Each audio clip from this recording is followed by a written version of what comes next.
नीलाञ्जने समाभासं रविपुत्रं यमाग्रजं छायामार्तण्डे सम्भूतं तं नमामि शनिश्चराम। मैं सीता प्रजापति आज लेके आई हूँ शनिवार व्रत कथा। इस दिन शनि की पूजा होती है। काला तिल, काला वस्त्र, तेल, उड़द शनि को बहुत ही प्रिय है, इसीलिए इन्हीं के द्वारा इन्हीं की पूजा होती है। शनि की दशा को दूर करने के लिए शनि स्तोत्र का पाठ करना विशेष लाभदायक होता है। कथा इस प्रकार है।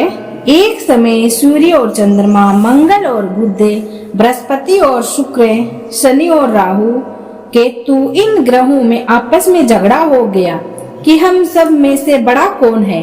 सब अपने आप को बड़ा कहते थे।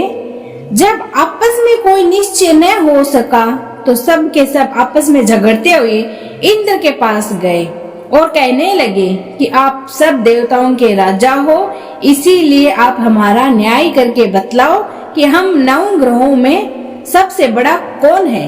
राजा इंद्र इनका प्रश्न सुनकर घबरा गया और कहने लगा कि मुझ में यह सामर्थ्य नहीं है जो किसी को बड़ा या छोटा बतलाऊं।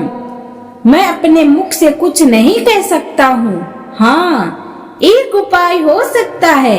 इस समय पृथ्वी पर राजा विक्रमादित्य दूसरों के दुखों का निवारण करने वाले हैं, इसीलिए तुम सब मिलकर उन्हीं के पास जाओ, वही तुम्हारे दुखों का निवारण करेंगे। ऐसा वचन सुनकर सभी ग्रह देवता चलकर भूलोक में राजा विक्रमादित्य की सभा में जाकर उपस्थित हुए और अपना प्रश्न राजा के सामने रखा। राजा उनकी बात सुनकर बड़ी चिंता में पड़ गए और मैं अपने मुख से किसको बड़ा और किसको छोटा बतलाऊं? जिसको छोटा बतलाऊंगा वही क्रोध करेगा। परंतु उनका झगड़ा निपटाने के लिए राजा ने एक उपाय सोचा।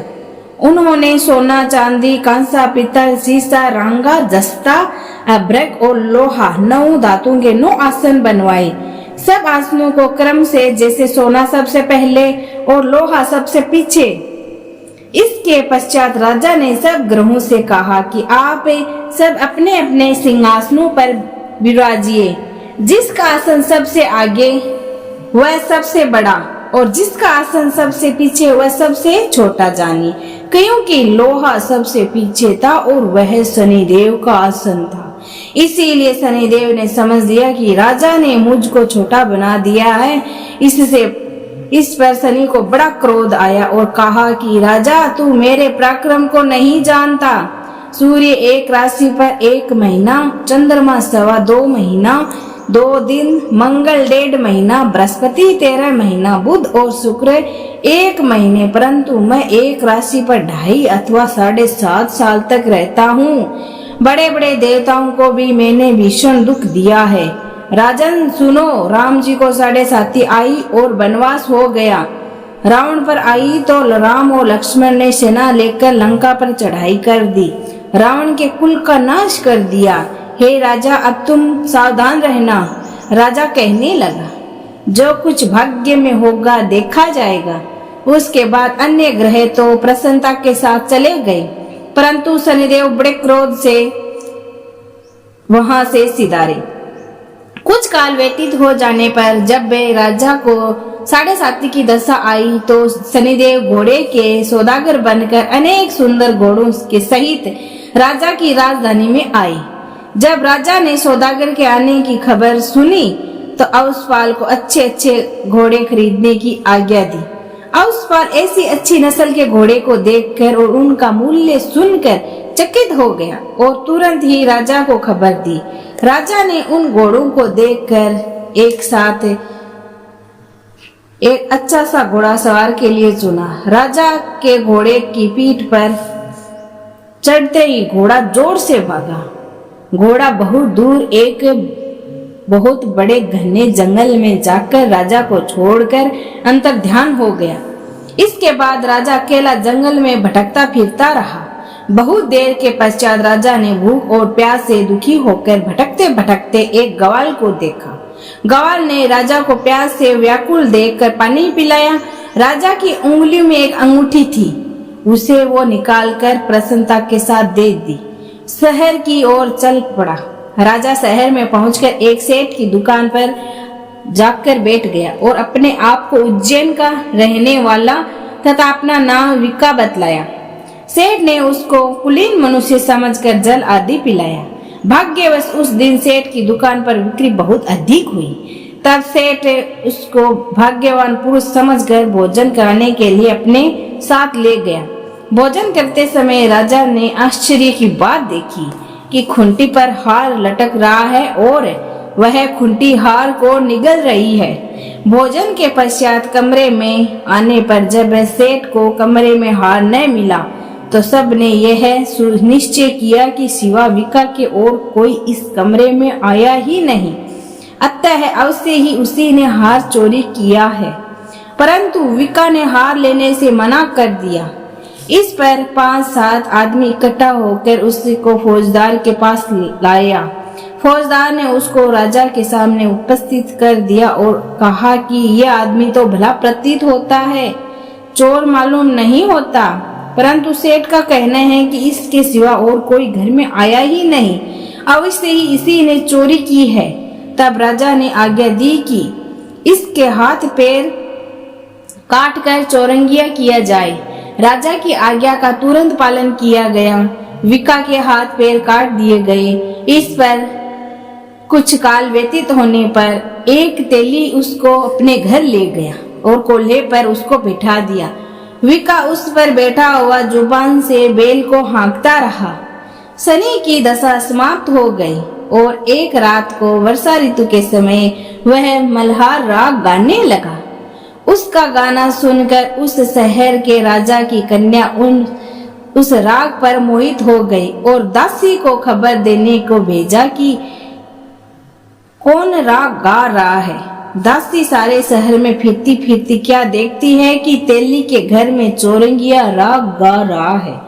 दासी ने महल में आकर राजकुमारी को सब वृत्तांत सुना दिया। बस उसी क्षण राजकुमारी ने अपने मन में यह प्रण कर लिया कि चाहे कुछ हो मैं इस चौरंगिया के साथ ही विवाह करूंगी। प्रातः काल होते ही जब दासी ने राजकुमारी को जगाना चाहा तो राजकुमारी अनशन व्रत लेकर पड़ी रही। तब दासी ने रानी के पास जाकर राजकुमारी के न उठने का वृत्तांत कहा। रानी तुरंत ही वहां आकर राजकुमारी को जगाया और उसके दुख का कारण पूछा तो राजकुमारी ने कहा कि माताजी, मैंने यह प्रण कर लिया है कि तेली के घर में जो चौरंगिया है उसी के साथ मैं विवाह करूंगी। माता ने कहा, पगली, ये क्या बात कर रही है? तुझको किसी देश के राजा के साथ विवाह जाएगा। कन्या कहने लगी, माताजी, मैं अपना प्रण कभी नहीं तोड़ूंगी। माता ने चिंतित होकर यह बात राजा को बतलाई। जब महाराज ने भी आकर यह समझाया कि मैं अभी देश देशांतर में अपने दूत भेजकर सहयोग रूपवान एवं बड़े बड़े गुणी राजकुमारी के साथ तुम्हारा विवाह करूंगा, ऐसी बात तुमको कभी नहीं विचारनी चाहिए। कन्या ने कहा, पिताजी, मैं अपना प्राण त्याग दूंगी परंतु दूसरे से विवाह नहीं करूंगी। इतना सुनकर राजा ने क्रोध से कहा, यदि तेरे भाग्य में ऐसा ही लिखा है तो जैसी तेरी इच्छा हो वैसा ही कर। राजा ने तेली को बुलाकर कहा कि तेरे घर में जो चौरंगिया है उसके साथ मैं अपनी कन्या का विवाह करना चाहता हूँ। तेली ने कहा कि यह कैसे हो सकता है? कहाँ आप हमारे राजा और कहाँ मैं एक नीच तेली? परंतु राजा ने कहा कि भाग्य लिखा कोई नहीं टाल सकता। अपने घर जाकर विवाह की तैयारी करो। राजा ने उस समय तोरण और बंदवार लगाकर अपनी राजकुमारी का विवाह चौरंगिया बना विक्रमादित्य के साथ कर दिया। रात्रि को जब विक्रमादित्य और राजकुमारी महल में सोए तो आधी रात के समय शनिदेव ने विक्रमादित्य को स्वप्न दिया कि राजा कहो, मुझको छोटा बतलाकर तुमने कितना दुख उठाया। राजा ने क्षमा मांगी। शनिदेव ने प्रसन्न होकर विक्रमादित्य को हाथ पैर दे दिए। तब राजा ने कहा, महाराज, मेरी प्रार्थना स्वीकार करें कि जैसा दुख आपने मुझे सौंप दिया है ऐसा और किसी को न दे। शनिदेव ने कहा कि तुम्हारी यह प्रार्थना स्वीकार है। जो मनुष्य मेरी कथा सुनेगा या कहेगा उसको मेरी दशा में कभी किसी प्रकार का दुख नहीं होगा, और जो नित्य ही मेरा ध्यान करेगा और चींटियों को आटा डालेगा उसके सब मनोरथ पूर्ण होंगे। इतना कहकर शनिदेव अपने धाम को चले गए। राजकुमारी की आंख खुली और उसने राजा के हाथ पांव सही सलामत देखा तो आश्चर्य को प्राप्त हुई। उसको देखकर राजा ने अपना समस्त हाल कहा कि मैं उज्जैन का राजा विक्रमादित्य हूँ। यह बात सुनकर राजकुमारी अत्यंत प्रसन्न हुई।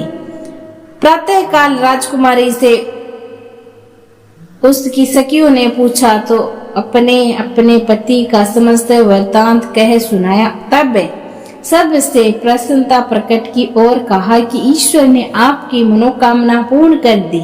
जब उस सेठ ने यह बात सुनी तो वह विक्रमादित्य के पास आया और राजा विक्रमादित्य के पैरों पर गिरकर क्षमा मांगने लगा कि आप पर मैंने चोरी का झूठा दोष लगाया, अतः आप मुझको जो चाहे दंड दे दो। राजा ने कहा, मुझ पर शनि का कोप था, इसी कारण यह सब दुख मुझको प्राप्त हुआ। इसमें तुम्हारा कोई दोष नहीं। तुम अपने घर जाकर अपना कार्य करो। सेठ बोला कि मुझे तभी शांति होगी जब आप मेरे घर चलकर प्रतिपूर्वक भोजन करोगे। राजा ने कहा, जैसी आपकी मर्जी हो वैसा ही करें। सेठ ने अपने घर जाकर अनेक प्रकार के सुंदर भोजन बनाए और राजा विक्रमादित्य को प्रतिभोज दिया। जिस समय विक्रमादित्य भोजन कर रहे थे, एक अत्यंत आश्चर्य की बात सबको दिखाई दी। जो खूंटी पहले हार को निगल रही थी वह अब हार को उगल रही है।